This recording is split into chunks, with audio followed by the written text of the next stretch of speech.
Do a few more adjustments. Yeah. Kareen's just trying to join at just this moment. So if we give it one more minute, then of course she'll okay. be with us. That's great. I'm glad she made it.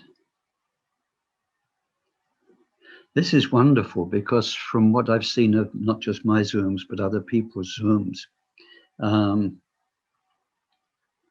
so many people register, and then somewhere between 50% or a bit more actually turn up. But I think we're scoring 86% here of turn up for those who are registered. So thank you all very much. And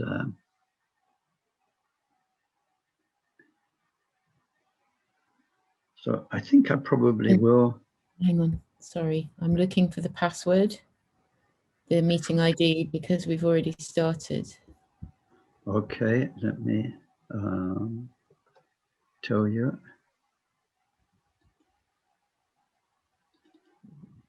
The passcode is 602705.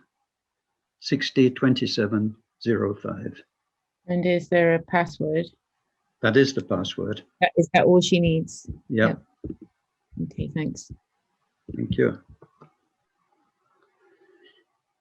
So, very warm welcome to everybody. And if I didn't have time to say a personal hello, because a lot of people joined in the last 3 or 4 minutes, then thanks for being here. Very warm welcome. So let's start today with an excellent motivation.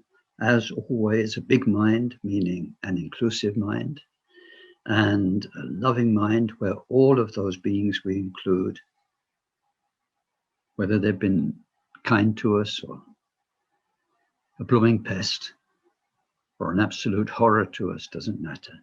Everybody we include that we've ever met and in our lives, we include them with a loving heart, with as much love as we can possibly manage. And of course, in the Bodhisattva's spirit, what we're really longing is that we can help them to reach enlightenment. And in order to do that, we're going to get there. Now, in the text, it says there are 3 Bodhisattva attitudes, and they're all good. They're all appropriate. It depends a bit on your own psychology, and we'll come back to that today. One is, and it's a bit old-fashioned, because it's that of the king leading an army. Well, I think leaders these days send the armies in and they stay well to the back or well in their offices in the government or in the palace.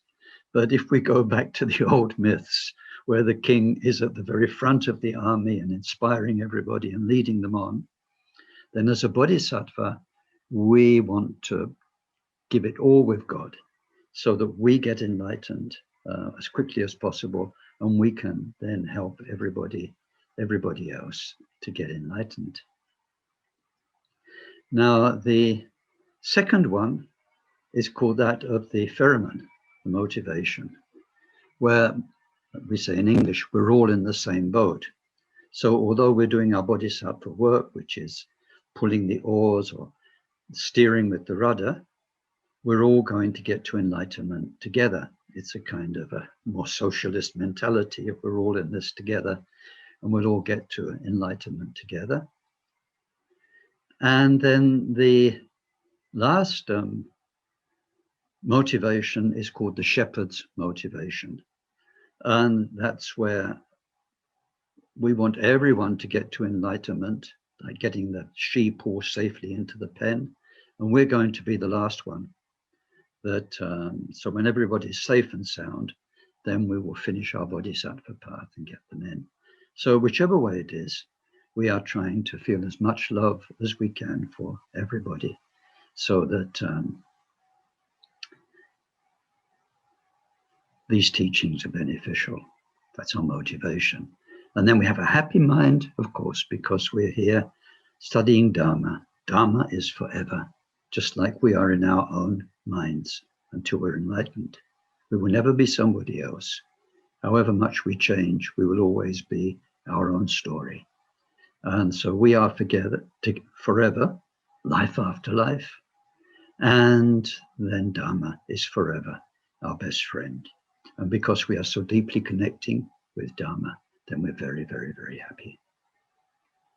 So what I'll do, rather than the prayers we did in the last session and in previous talks, I'll do the first verse of the Doji Changtoma, this short prayer to Vajradhara, and that will act as also what we call the lung, or the transmission, whereby you've received it from me, just like I received it from a proper lineage master, and you got the transmission.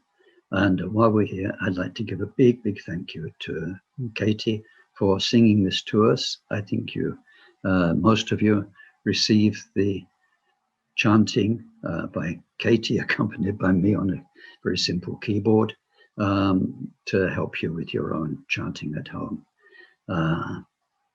So thanks a lot for that. Doje chanchen telo narotang mahapamila chunje kampopa to son shecha kenchen kamapa cheji chonje jupa zenamdam drita samson palandrupasu zablam chaja chila nyanyepe nyame drogan dapo kanjula solwan depso kanju lamanam jopatino nam taranjinjilo jopazeno nam taranjinjilo. Parlen sawe lama rinpoche dagiche wara pende denshola kadren champo kone jezonte kuson tojin metrum santo so.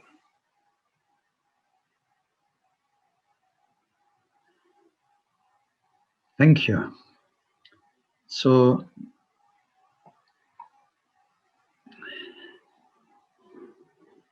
last week we went through the first verse, the first long verse about lineage.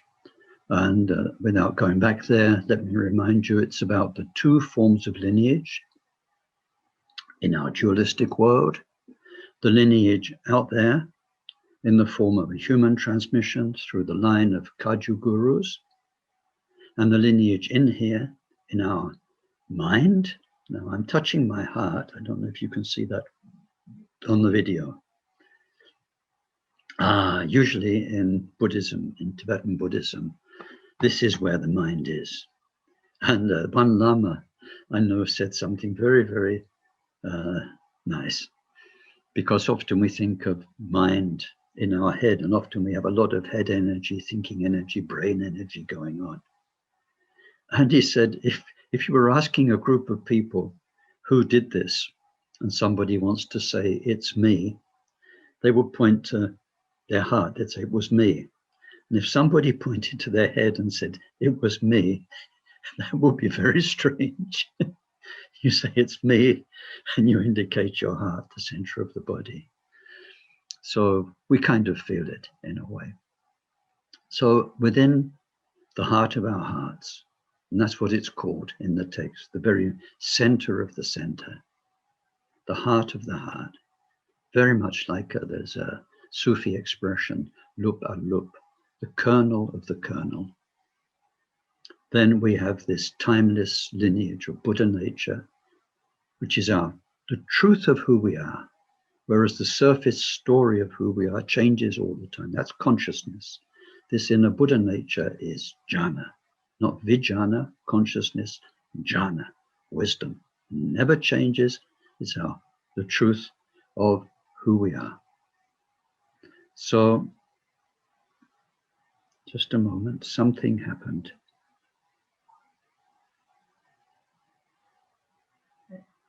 It says can somebody put a hand up or tell me if I'm still audible? It looks like my microphone's muted.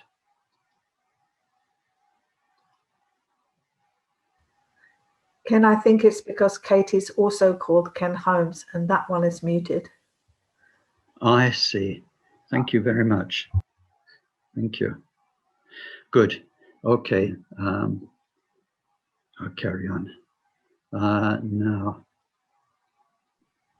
yeah, we have this inner lineage of Buddha nature. So we saw last time that the whole point of our Mahamudra practice is that through the teachings of the lineage outside, and in particular our guru, we awaken our Buddha nature until these two meet and we realize that the truth of all existence, the timeless, changeless truth out there, carried down through the lineage, is the same as what's always been outside us, inside us. Sometimes when, in the past, in the stories, when great masters awaken, then one of their first comments is, but I've always known this. Now, even though it's the first time in this life, they go back there. Of course, it's familiar because, just a moment. Okay.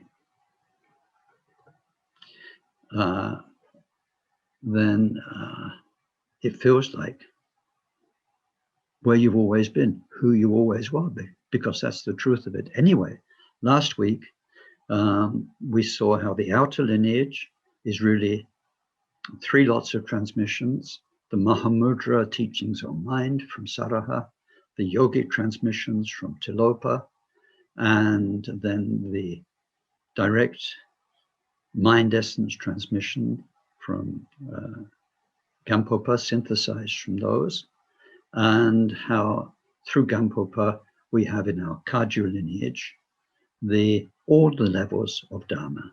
You know, at the beginning with Tilopa, it was just the tantric transmissions, and with so many of the masters, it was very limited. So through Gampopa, what we call the Dakpo Kagyu, in our prayer, Dakpo Kagyu La, the Gampopa Kagyu, then we have all of the monastic vows, monastic morality, all of the vows of self-liberation. We have the Bodhisattva transmissions from Atisha and the greatest, most complete Bodhisattva teachings from India, from Shantideva through Atisha down to Gampopa, and then the Vajradhara teachings, both of the Saraha tradition and of the Tilopa tradition. Now, what I didn't mention last time, which I think you know quite a bit about and you can discover easily, is that then Gampopa's main disciple, well, let's leave it that way because that's what we hear all the time. Not everybody agrees. So Gampopa, Milarepa's, I got that wrong. Milarepa's main disciple, Gampopa. Milarepa's main disciple, Gampopa. So Gampopa's main disciple was the Karmapa. In our Karma Kagyu tradition, that's the way we hear it. And then the point here is that from the first Karmapa, Dusum Jempa, we have this line of Karmapas that have kept these teachings very much alive. Of course, they're incarnated. At the end of their life, they die. But before they die, they pass on the teachings to somebody worthy of holding them completely. This word kapap that we had last time, a total transmission from a worthy teacher to a worthy disciple. And then the worthy disciple passes them on to the next Karmapa. And you probably know that in Tibet, the Karmapas were the first tulkus, the first ones to come back systematically to their group of disciples. So I won't go there today, but it's very, very important because it's through the consistency of the Karmapa transmission and through the greatness of the Karmapas that we have the richness we have today in our Kagyu lineage. Now, let's just give the example of, for instance, the third Karmapa, Rangjung Dorje.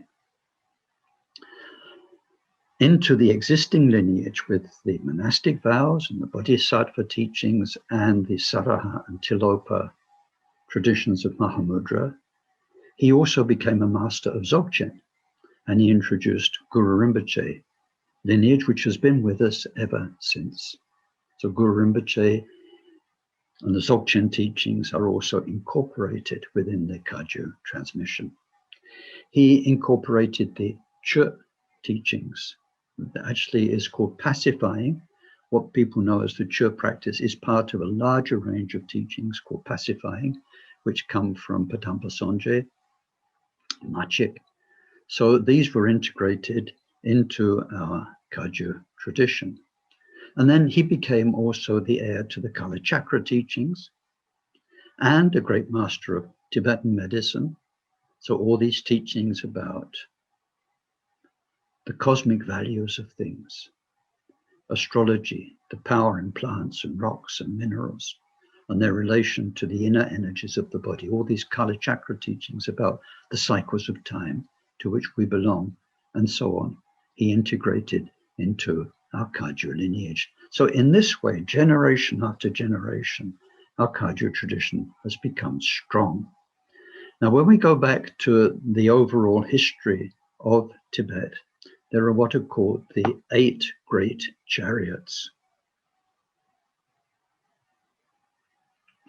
And so, sorry, I'm just seeing Kareem couldn't join us. Oh dear. So anyway, the 8 great chariots, where we see how all the various major transmissions came into Tibet that later became the schools we have today, the Sakya, the Gelugpa, the Kagyu, the Nimapa. So they're called the 8 great cartloads, actually, not chariots. Chariots is used by translators because it sounds nice, but it's like the wagon loads of teachings that came from India. So they don't all exist, but out of those 8 great chariots, at least 5 were integrated into our Karma Kagyu lineage. So we really have such a richness of all the wealth of Indian Buddhism that went to Tibet. Now, not only that, in the 12th century, Buddhism was eradicated from India. It's not as though it carried on until today. So Tibet became the repository for the Mahayana teachings and the Vajrayana teachings.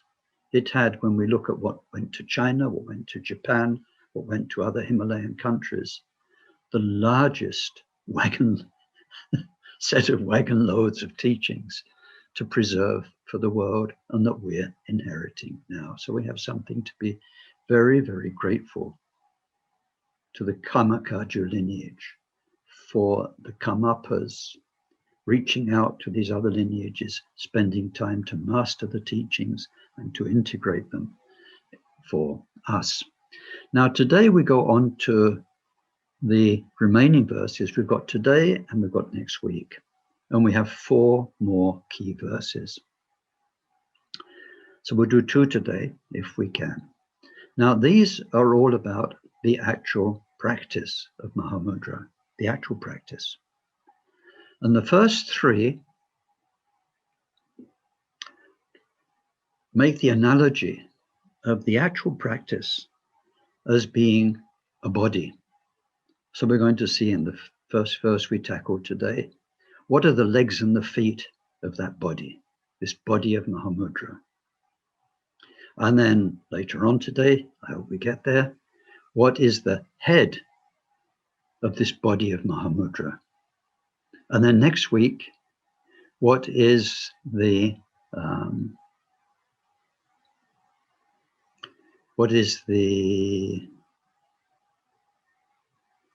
main body of Mahamudra?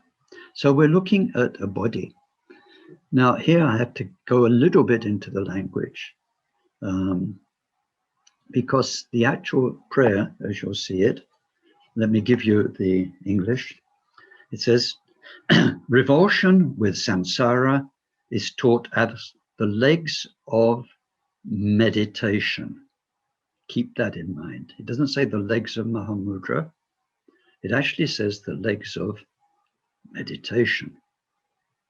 Grant your blessings that this meditator, being unattached to food and to wealth, and severing the bonds of this life, be uninvolved with honor and gain. So that's the prayer. Now, if we come back to that first line, the legs of meditation. Sometimes you'll see this translated as feet, but it's feet and legs. But of meditation. Now, this prayer is not about meditation in general. And I hesitated a lot before putting that word meditation in. But in the end, it's what everybody does, and it's how that term in Tibetan gom is translated, so I put it there. But it means the legs of Mahamudra meditation. This isn't about all types of meditation. This whole prayer is about Mahamudra, and it's a concise summary of how we achieve it. So the word is gom. Now, it's quite interesting because many of the meditation terms, such as samadhi and concentration, and so many terms are direct translations from Sanskrit, and the Sanskrit equivalents are used these days. But this word gom, it does have a Sanskrit equivalent. It's abhyasa, as far as I know, abhyasa. But it seems to be much used by our Tibetan Kagyu masters. And we translate it as meditation. But we need to go into the etymology, into the root of it. Gom and its various variants, like kom, and its spellings are different, pronunciations a bit different, means to become familiar with, to become habituated to. When we say meditation, you immediately have a picture of somebody sitting in a posture, and meditating, like most of us do. But gom is much broader. It means developing a new habit, a new way of responding to things. Whether you're on a cushion doing formal practice, whether you're in life, and in particular with Mahamudra, whatever happens, any moment, it's how you respond to it. And the whole point is we're going to go beyond what we call an ego response to an enlightened response, a response which comes from this Buddha nature, the truth of ourselves, not our acquired habits through egotistic, dualistic illusion. So when we are going to, the next 3 verses are about the legs and the head and the body of this process of becoming familiar, of habituating ourselves to what will be a timelessly true way of being and of reacting to what comes to us through the power of our karma, the story of our lives. So that's Gom Abhyasa. And here we're looking in this first verse at the legs, the feet. So what does this mean? In our body, it's the legs and the feet which enable us to move from where we started to a new place, to follow a path. So we have a Mahamudra path. And if we don't have what's mentioned here, which is, I've used the word again, the word that most people are using these days, that the Karmapa seems to use, revulsion. If you don't have that, you don't have the legs for your Mahamudra process, and you won't move on. And so many texts from the great masters of the past, Indian and Tibetan, talk about this. They say you can do prostrations, you can do Guru Yoga, you can do Yidam practices, you can do work with your energies and chakras, you can do all sorts of things. But if you don't have this quality of revulsion, you won't change. What you're doing, if we look, well, what can I say, rather starkly at what's going on, is your ego has gone from being a worldly ego to a Dharma ego, where you are still self-centered, but now the way you describe yourself is not through your Mercedes-Benz and your success and your beauty, but through a whole load of Dharma qualifiers about you've done this practice and you've had this and this type of experiences, which will happen. But basically, you're getting nowhere because you are not getting closer to the truth of yourself, your Buddha nature, and you're not getting closer to what our gurus and the lineage and the Karmapa transmission want you to realize was the Buddha's intention. That's what we call it, the Buddha's intention for you and for me. So what will make us actually move? And now this is so true, and you realize it's true when it happens. The word in Tibetan is zhenlo. And these days it's the word Tibetans use for car sickness. I don't know if you've ever been car sick. I used to get very car sick very easily. That's why I love to drive, because as soon as I'm a passenger, it gets a bit more delicate. And especially in my younger life, I had very, very frequent severe migraines, and it didn't take much for being a passenger in a car to provoke them. Especially more expensive cars with their syrupy suspension and often being driven by somebody with the heating on. Fatal, absolutely fatal. So you know what it's like. You're trying to fight it.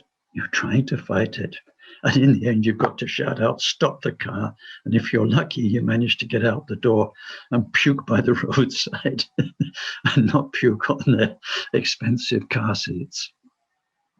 There's nothing, you've just got to get out. You can't take it anymore. We say in English, I'm sick and fed up with this. I just cannot take one more bit of it. This is exactly the meaning of Shenlo. So you're revulsed by something. You're sick and fed up of something. Now the question is, what is the something? Because when we are sick and fed up of that, and we've got to get out because it's just can't take any more of it, it would be easy for a translator, and some translators do this, to put either in brackets or as a note, revulsion with samsara. But our author, Bengar Jampal Zangpo, didn't put revulsion with samsara. He just put revulsion, sick and fed up. So what do we need to understand here? Well, we'll understand it better when we come to this course that's in a few weeks' time about the 3 types of Dharma person. This is a very, very famous teaching that we have from Gampopa, but that he inherited from a teacher, which show, well, if we use horrible modern language from business, client base. If Buddha had a client base, he would have a threefold client base, Buddha's customers. What we really mean is the people the Buddha can help, the sort of people who come to the Buddha are not all the same, and he doesn't give everybody the same teachings. Now, this is replicated in our modern times with our teachers, the teachers I've served and interpreted for and so on. Not everyone coming just gets dished out the same thing. All right, you're coming to our lineage. Well, first you do this, then you do 4 ways of changing the mind, then you do the 4 foundations, then you're going to retreat, and then you'll end up enlightened. Easy. In the 70s, there was a bit of this. Everyone's, because Kala Rinpoche was coming and giving all of the teachings very profoundly, people thought that's the conveyor belt. You get on at the beginning, you do this, when you finish that, you go on to step 2. But actually, it's not like that, because certain teachings suit certain mentalities. And those same teachings for somebody of a different mentality won't work. They'll cause confusion. The person will feel uncomfortable because they're trying to do something basically that's not suited to them. It's like taking the wrong medicine. It's like being given by mistake somebody else's clothes to wear. So when we look back at the Buddha's teaching, when Atisha looks back, when Gampopa tells us this very important point, then we have what's called a precious human existence, which is Purusha in Sanskrit. Purush means a potential. There's a potential there, and the teacher can bring out that potential and help somebody. So this Purush, this potential which makes us a precious human being because our lives can become so meaningful, has 3 sorts. Now, normally the first sort is you can become a decent human being. You don't become a monk or a nun. You don't do renunciation. You don't necessarily become a bodhisattva. But nevertheless, you have a basic sense of honesty, decency, morality. You care for other beings. You care for your mind. So which means that you will want to practice right conduct. You will want to do some shamatha meditation and improve as a human being. For that type of person, because of all of their history and all their past lives and everything that happened in this life, they are either not ready to become a monk or a nun and to renounce the world, or they're not inclined to do that. So that's the first type of Purush, precious human being. The second type is very sick and fed up of worldliness, and they just don't want any more. All the things that attract people normally, clothes, food, wealth, a reputation, having a companion, raising a family, all of those things that are the key characteristics of worldly life. They just feel, I've done all that. I've done it more times than I need. It's got me not where I want to go. Now, from now on, all I want to do is Dharma. So everything's radically simplified. You reduce your wardrobe down to 3 robes. You get rid of your house. You don't have houses anymore. In the old days, they lived homeless life, or you live in a community, and so on. And theoretically, all of your time can be given to Dharma study and Dharma practice. So that's the second type of precious human being. But the main point there is that you're doing all of that because you cannot bear a confused mind, a confused heart, and confused feelings any longer. And you want to give all of yourself to freeing this mind until it finds peace, peace, peace. You're at peace with yourself. You're at peace with everything. The third type of Purush, precious human being, is the person who, through all of their past and past lives, can become a bodhisattva. And they can be practicing their Dharma path from the outset in a way which is a training equipping them better and better to serve their fellow beings, as well as taking their own mind not just to peace, but to a Buddha's enlightenment. Now, these are big topics, these three types of psychology and the teachings the Buddha gives. If the Buddha gave the bodhisattva teachings to those who are longing for renunciation, but to free their mind, they can't bear the confusion of their mind anymore, and who don't have the natural love and compassion and care of those ready for bodhicitta, it would be too painful because they'd fail. And they'd feel a failure and they wouldn't have faith in the Dharma.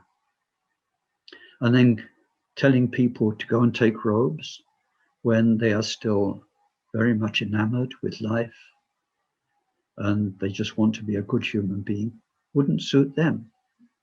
So there are three psychologies and three types of person. And then amongst the bodhisattvas, the third type, there's a special type of bodhisattva who is ready for the Vajrayana Mahamudra teachings. So when we come back to this revulsion, which is the legs of our gom, our familiarity with the truth of ourselves, what will make it work? Then for the ordinary type of first type, the worldly type of good Dharma person, the revulsion is with harmful actions, bad karma.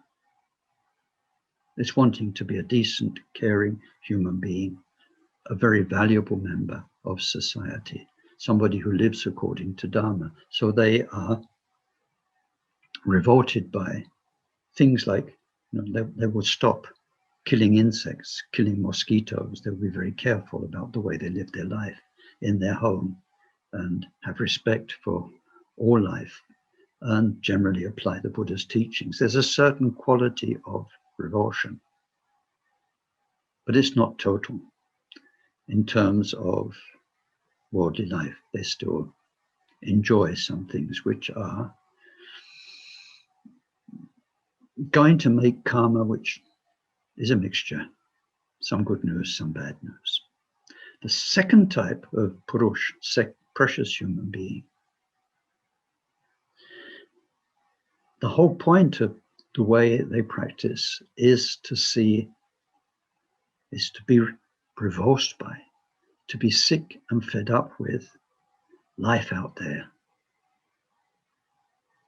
They're kind of disgusted by it. That's why they go off to monasteries and places of solitude, seeing the world and villages and cities and people and what they're investing themselves in. And because they're on a path, they're not suddenly liberated. They don't want to be in contact with other people's bodies because they're afraid of feeling lust and attraction and all the problems that brings.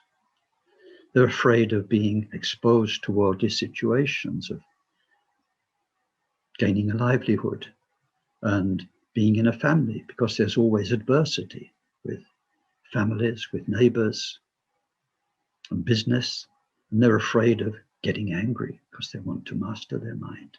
So the whole of everyday life for them is what they are revulsed by. So there we can, and often people call that samsara, samsaric life, as though samsara were out there. It's what goes on, and then you just want to get out of it. You don't want any more to do with it. You're sick and fed up with it. So you go to retreat, you go to a hermitage, you go into solitude, you go to monasteries to be with like-minded people, all working on their hearts and mind. So there the shenlok, the revulsion, the sick and fed up, is to something out there. It works as a method for that type of Purush. And in the teachings, they're taught to see, Look at bodies.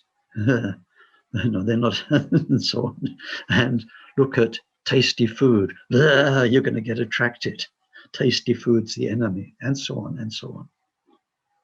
Now, for the Bodhisattva, samsara is not out there. Samsara is the way we relate to out there. A body is a body.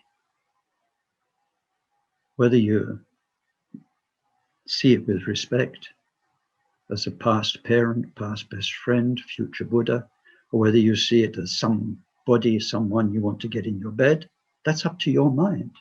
It's not happening out there in the body. Sometimes these days with these, like Me Too and other movements, we see very, very much these mindsets about how do you look on another person's body? What are you bringing to it rather than what's there? All this stuff you see about, asking for it, not asking for it, and so on is very, very relevant. So with the Bodhisattva, we realize that what we call samsara and disgust with samsara, being revolted by samsara, is in our own attitude, our own desires and anger. That's ours. We own them. It's us who lust. It's us who are angry. It's us who are jealous. It's us who are proud. It's us. It's the me. It's the I. Is the samsara. And it's a revulsion with that inside us. Now, this needs to be handled healthily. It's not the subject of this talk, but the way we handle it healthily from day one in the Bodhisattva teachings is to know who we really are, the nobility of our Buddha nature, the dignity. This is who I really am. And we can identify with that. Identify. It's our true identity. And we can disown the transient flow of consciousness identity which says, I want, I desire, I hate, I'm really upset by, and so on. It's just a historical voice in the head that needs to go through practice. But samsara is our getting caught by that, involved with it. It's not out there. And so we become grateful to anyone who provokes our anger, who provokes our lust or our jealousy, because they can help us understand these strong emotions and to transform them. So there, this revulsion for the Bodhisattva, which moves their practice forward, is revulsion with the negativity, the kleshas in one's own mind, and with the power of karma that we carry. But here we're not looking at that. This is the Mahamudra gone. And we know from the beginning that our mind is Buddha. Our mind is pure. Our mind is kind. Our mind is peaceful. And we are learning to identify with that, to recognize it, at least to know about it at the beginning until we're helped to recognize it more and more. And then samsara is losing that recognition. The recognition, the stability of just knowing your Buddha,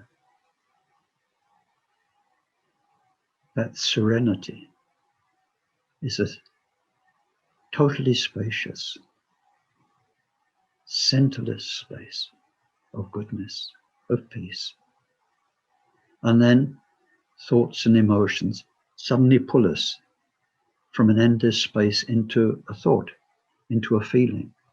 And if we forget the center and are drawn into the feeling, that is what we are sick and fed up with. It goes a long way when we get to the last verse. Even pious thoughts, lovely, kind prayers and thoughts in the mind are limiting the mind, because you are thinking, may all beings, whatever that is, be. happy, whatever your mind thinks happy means. We are limiting our mind, as opposed to the serenity which is limitless of our true and changeless primordial nature. So to be sick and fed up with that,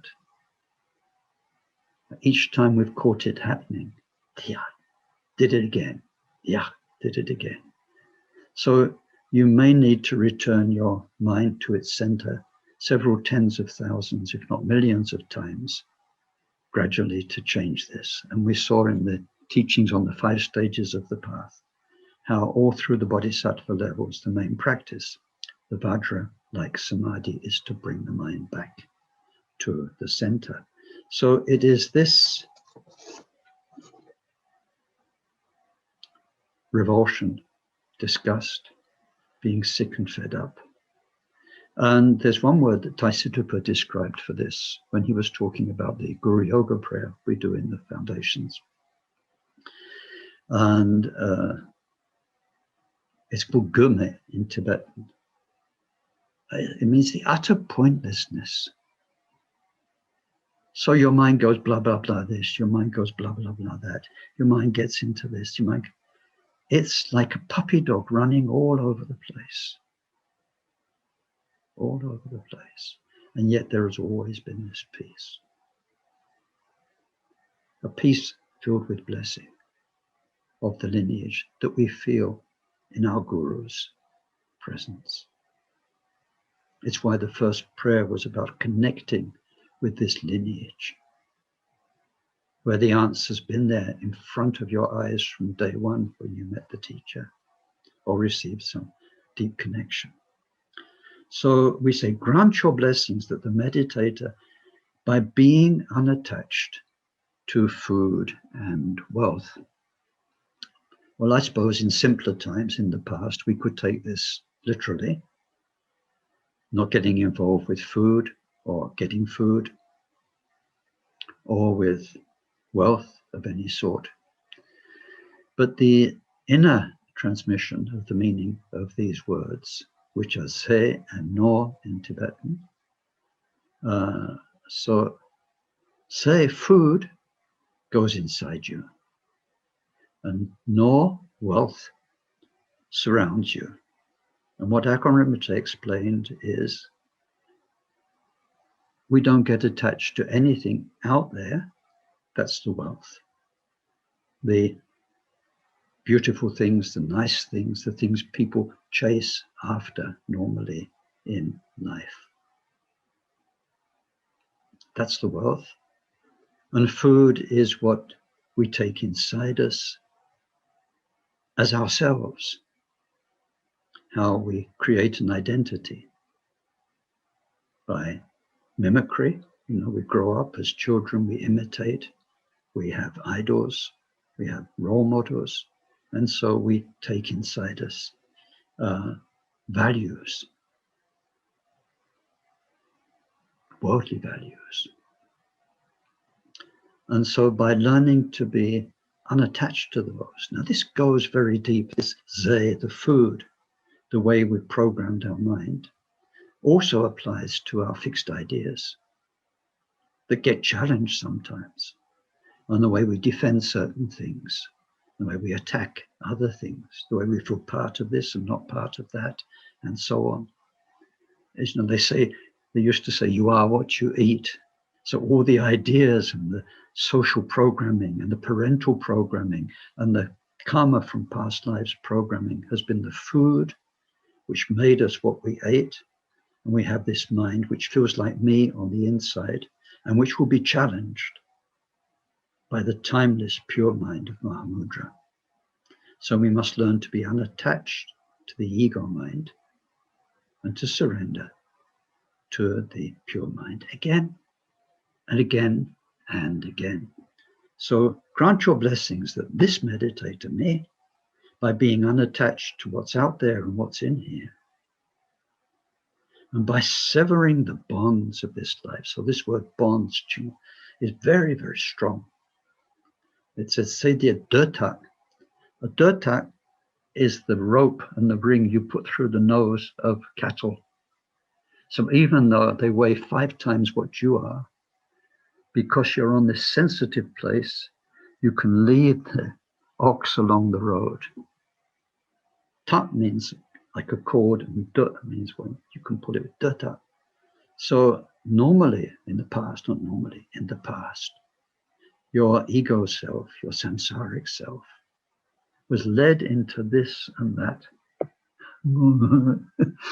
And now we are going to sever, because actually what we call ego is not one thing. It's a collective noun for like all the hundreds of little strings that pull us here, pull us there, get us involved with this, get us involved with that. And here the key word is involved. So we learn, because we're fed up of our mind being pulled away from the center and getting involved, to snip, snip, snip, snip, cut, cut, cut, cut, so that gradually we're free. And then what happens if you get free? You become a spiritual person. You transform, and other people start to see something's going on. And then what will happen? Let's say you become a lama, because that's what would have happened in the past. These were mainly for yogis, lamas. So the ones who really had it will become, really got it. They become respected. So then a whole new chapter of your existence starts. People are looking up to you. Oh gosh, time goes by too quickly. Let's stop for a story. I have a very, very good friend, Lena Handberg. She's Danish. And she was a co-disciple with Akon Rinpoche for many years. But then she went to another Rinpoche, Tarap Tulku, in Denmark. And then she became his main follower. And they developed a psychotherapy system, very much like Akon Rinpoche did, based in Dharma. And Tarap Tulku actually wrote a text on this in Tibetan, which the Dalai Lama had then taught to the main geshes and Rinpoches as being the new extension of Dharma into psychotherapy and a way of using Buddhist terminology. Anyway, she became Tarap Tulku's main student. He passed away and he made her his main spiritual heir. And so she was invited by the Tibetan Prime Minister on behalf of the Dalai Lama to Dharamsala to give teachings on this to geshes and to Rinpoche. So she found herself sitting on a throne with all these people who normally she'd be paying respect to, coming in and prostrating to receive the transmission of these teachings in English. Now, because it was where it was, in India, and in a place that the Tibetan Prime Minister made specially for that, then you get always the Tibetan lay people on pilgrimage that the Lord ladies with their prayer wheels.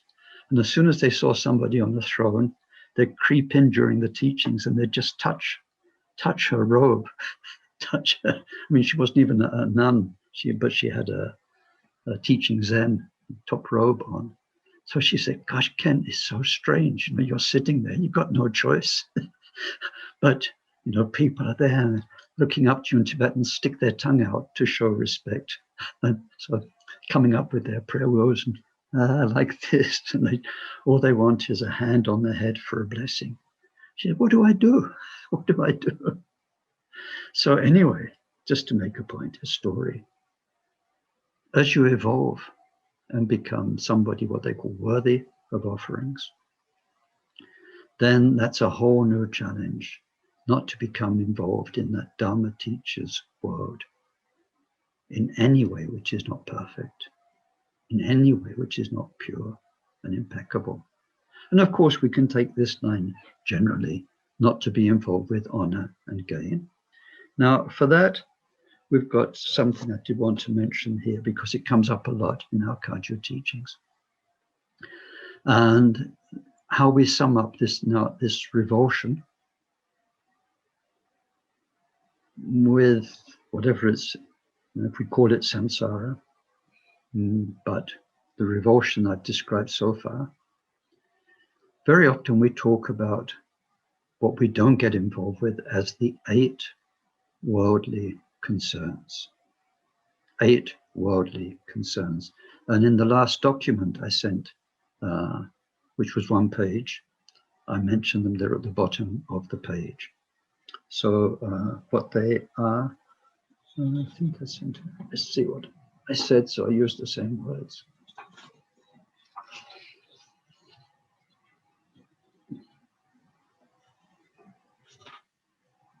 Yeah. So getting involved with gaining what you need or you feel you need. And the opposite, loss. So we've got 4 pairs of opposites, gain and loss. This is life. Sometimes we are gaining things, reputation, whatever it is. There's a sense of increase and doing well. And then sometimes there's a sense of losing, going down. The next pair is pleasure and the unpleasant. We're seeking pleasure very often through our senses. Nice smells, nice things to see, nice textures to touch, nice foods to eat, and so on. Sensorial pleasure. The opposite is what is unpleasant sounds and everything. So pleasure, unpleasant. The next pair is praise. That's in the immediate present, where somebody is saying nice things and we're seeking that. And other people are blaming us and we're trying to avoid that. It's always there's a kind of attraction or repulsion to these pairs of opposites. And the last one is longer term, which is respect. We're looking for respect from others. And the opposite of that is a bad reputation, or people disrespect you, put you down. So worldly life, when we look at it, and then the bodhisattva's samsara, and then the Mahamudra persons, whatever they're revolted with, let's not call it samsara necessarily, means you see your mind losing its center because of thoughts and feelings and reactions related to those. So I think it's Trungpa Rinpoche summed them up because he found 8 words that we can remember easily. Pleasure, pain, loss, gain, praise, blame, name and shame. It's kind of got something to it. So you pleasure and pain, loss and gain, praise and blame, name and shame. The 8 worldly concerns. Now that verse is about the legs of Gom, the legs of this habituation to the truth of our Buddha mind, Mahamudra. They will take us along the path, shift us, so that we don't spend a lifetime going nowhere. We just covered ourselves with Buddhist paraphernalia, but we've not really changed who we are from the root. The next verse is about the head of Gom, this familiarizing ourselves with the meaning, the intention of Mahamudra. Now the head is the most precious part of our body. It has the senses. We see with the eyes in the head. We hear with our ears. We taste with our tongue. We smell with our nose. And our brain is processing so many of the nervous messages that come in and the feelings. We can do almost without the rest of our body. People who are very severely paralyzed, they can be paralyzed from the neck downwards, but still they can function. We can't do without a head, unless you're a chicken for a little while, but you can't. The head is really the most precious thing, but also, and in particular, it has the eyes that see where to go.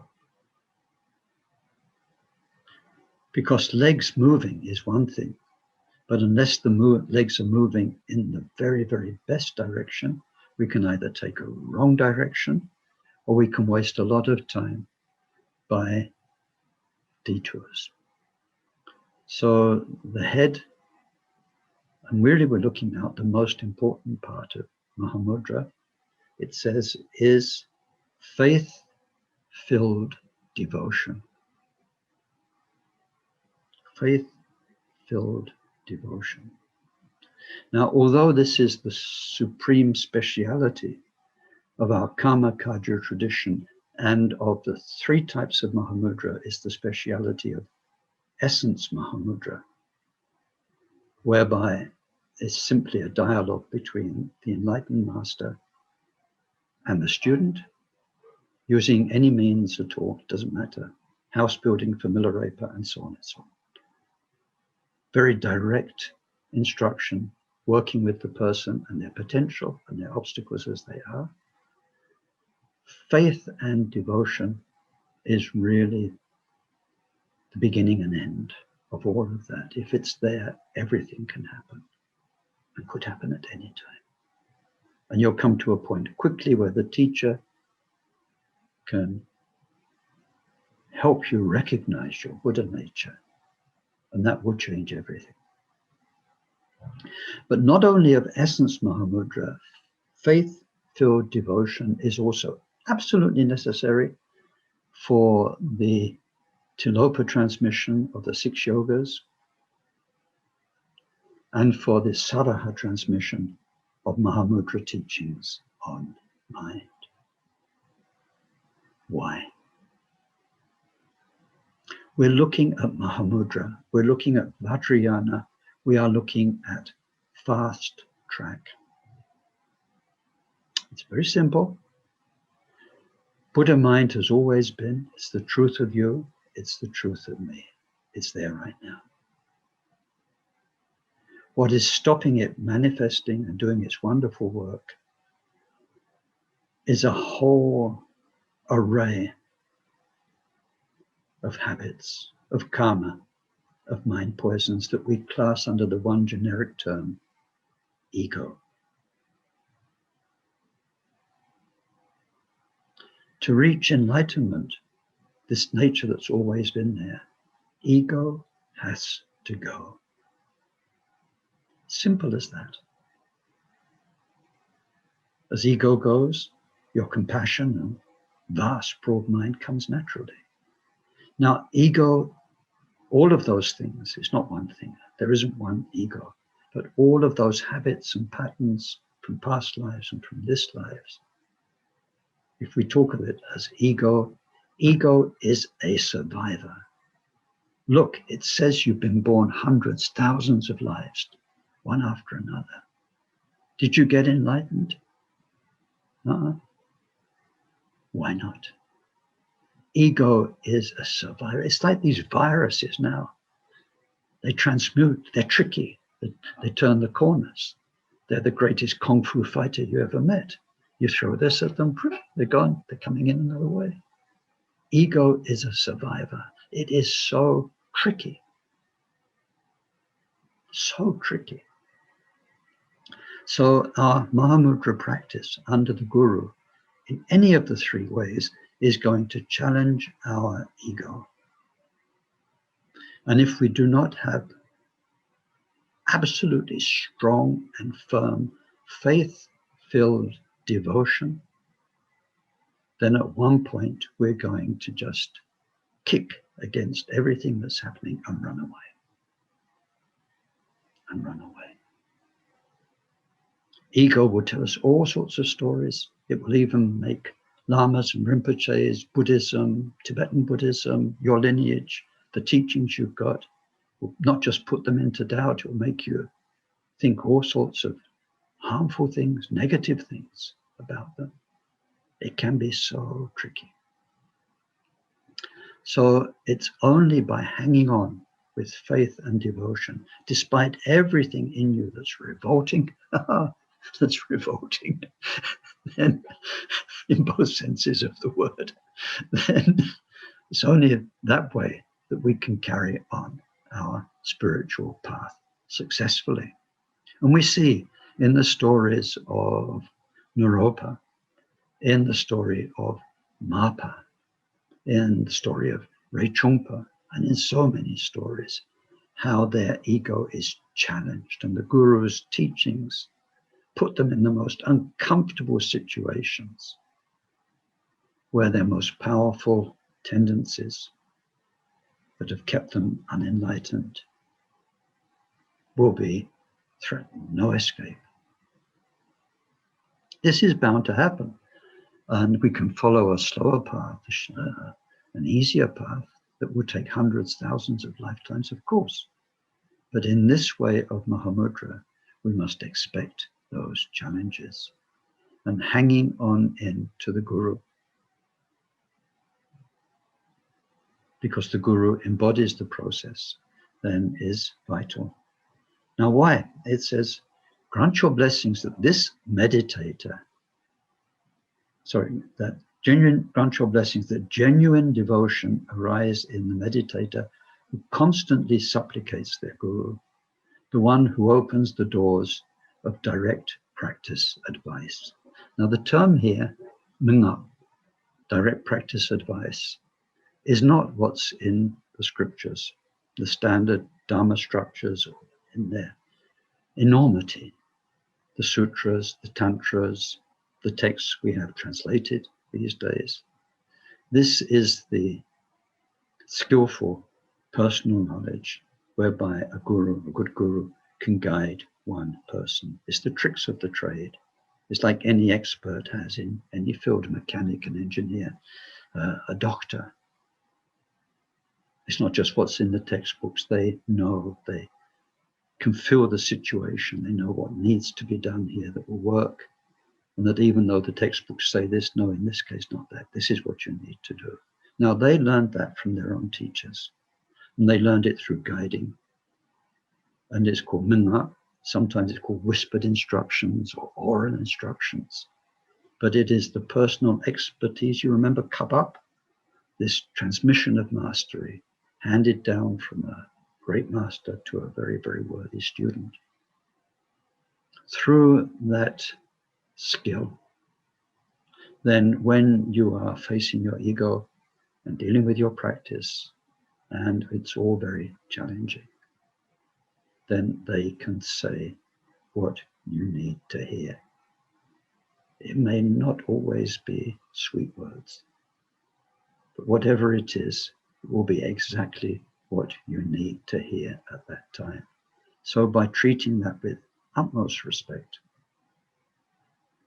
then, and believing it, no matter what your fighting ego is doing with you, then you will be able to break through. So the reason is we trust the skill, the minna, the profound advice being given to us by our excellent teachers.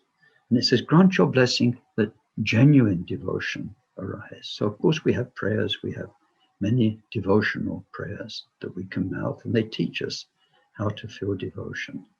But the real devotion is because we realize the wealth that's in this being, which is our Guru, our teacher. And this way your heart responds to the just simple goodness of wisdom and unattached love that's there in the teacher. That's a genuine devotion without having to tell yourself a story. So the word at the beginning, where it says faith-filled devotion, is mergu. Gupa, the second syllable, means you respect, you treasure what's in the teacher. And mer, the first bit, means aspiration. You want to be like that. So faith-filled devotion, aspiration. Now, I don't have much time left today. I did want to do those first two verses, but now we've got the meaning. Now we've seen the legs whereby we'll actually change, and the head which will show us where to go, mainly to do with following our Guru's advice. Let's see how these apply in practice. Let's go back to the revulsion with samsara verse. In practice, in our Mahamudra pathway, we have the 4 ways of changing the mind, called the Four Common Foundations. They are there not to brainwash us into revulsion with samsara, but to open our eyes to what's going on. And the Buddha said, don't believe it because I say it. Karmapas say the same thing too. When we do the meditations on how precious our life is, we just look at it and ask ourselves the questions. Look around us, what's going on? And it's a bit strange. How come it's me that's got all this opportunity? But you look around, your next door neighbors, you look in the village or the town where you are, your street. Look in general at the 7 billion people on earth. How many people have this going on in their hearts and who've met the Dharma in this kind of quality outside and who are inclined to follow it? So we find the truth. And then we look at impermanence. We don't try and tell ourselves everything's impermanent and go around telling everybody everything's impermanent. We just look. We just look, even every split second. And then the suffering that's there. We're not trying to brainwash ourselves to become grumpy old Buddhists. Blah, suffering, look at that samsara. Blah, disgusting. You know? We're not trying to sell ourselves an idea. We look at life. We look at our family, our brothers, our sisters, our parents. We look around us, our workmates.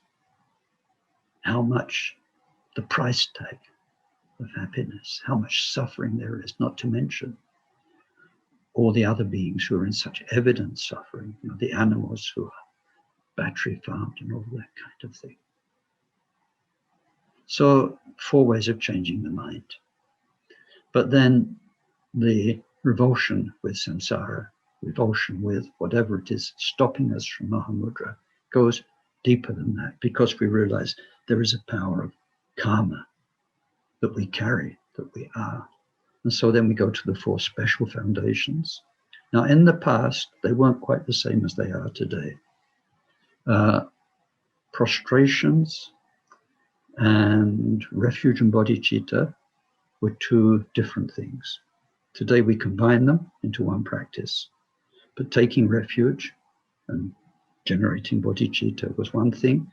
And then the 100,000 prostrations, or however many you do, to purify your physical karma was a second foundation. And then Vajrasattva practice to purify all of our karma, but in a different way, by working on the mind, less busy than prostrations, much quieter, much more focused because of that. And then 4th, the mandala offering, for having got rid, purified the heavy karma we carry. We want to make lots of good karma. So the mandala offering is a very powerful way, if we do it right, to make a lot of positive, virtuous karma quickly. They were the 4 special foundations. And then there are 4 extra special foundations we won't go into today, maybe next week. But then there's Guru Yoga, which is about the next verse, whereby we connect with our own Guru and through our own Guru with the lineage. So this verse, faith-filled devotion, has taught us the head of meditation. It's very much to do with Guru Yoga.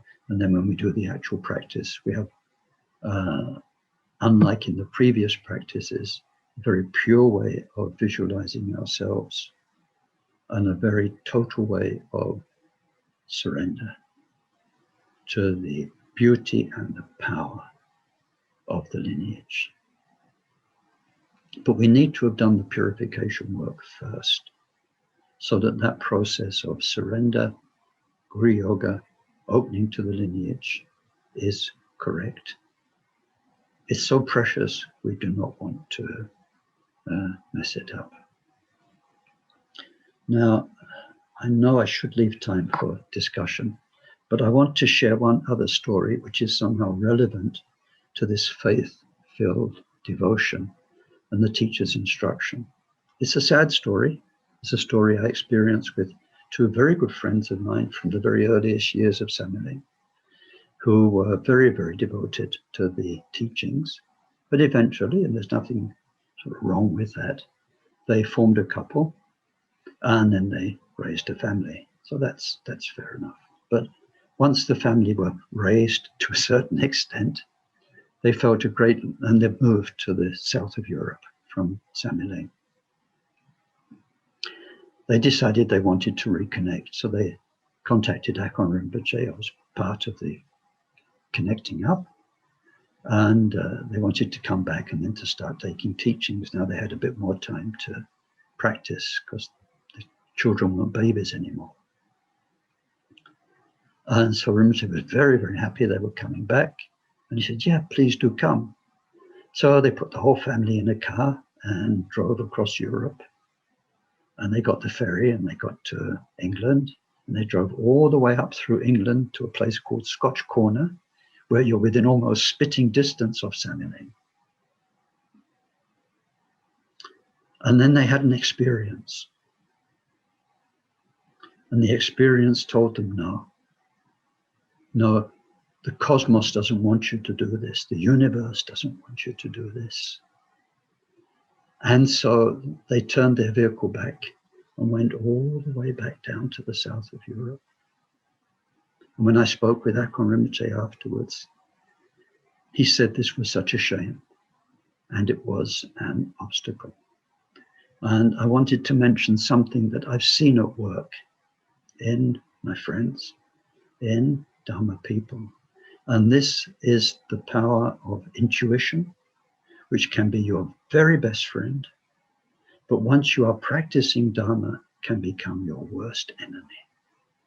And this is a very sorry thing, but ego, we can call it ego if we think inside ourselves, or we can call it Mara if we think of the universe with positive and negative forces, helpful and harmful forces, will turn your intuitive power into something that sabotages you. Now this can happen, and it's very confusing, because what often happens when people come to Dharma is that it's the ripening of a huge batch of karma from the past.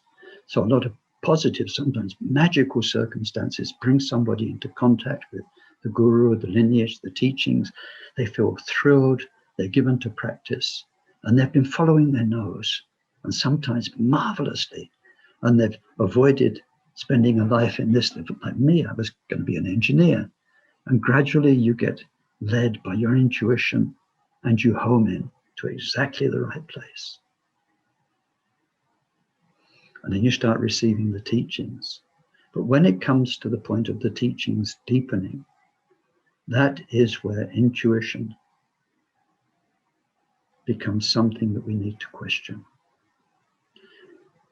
And it's why it's important to have a human teacher. I'll come back to it next time, because otherwise I'll spend the rest of this session on it. But when we look at gurus, the Mahamudra teachings talk about 4 types of guru: human gurus, nature and life as your guru, and texts and so on. We've got 4.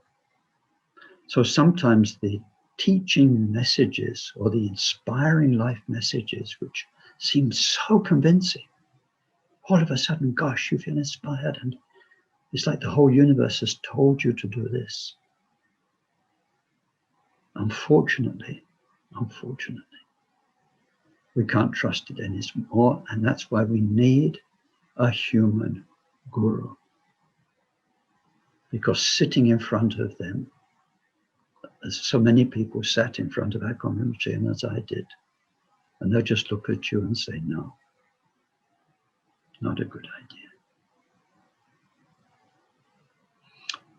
So this is why faith-filled devotion, and the meditator who continuously supplicates the guru, not just when things are going well, when you feel inspired, but when the chips are down and you're really having trouble and you're facing your ego, and because of that you're confused. You're not in a nice calm place. Say, oh yes, that's the ego, this is the Dharma, okay, sort that out. Ego got you. You're confused. So constantly turning to the lineage and the guru is what will make Mahamudra work. If you want some examples, read Milarepa's stories with Rinpoche, and how Rinpoche gets really, really pissed off, so sorry for the words, at Milarepa, And Milarepa shows all sorts of miracles, and he just goes, yeah, tricks. I don't care. Okay, you can manifest this. You can turn into 3 bodies. Yeah, you just keep your tricks. I don't want to do what you're telling me. And in the end, he realizes. So anyway, let's stop there for today, and can give you at least 10 minutes for discussion. So let's see everybody.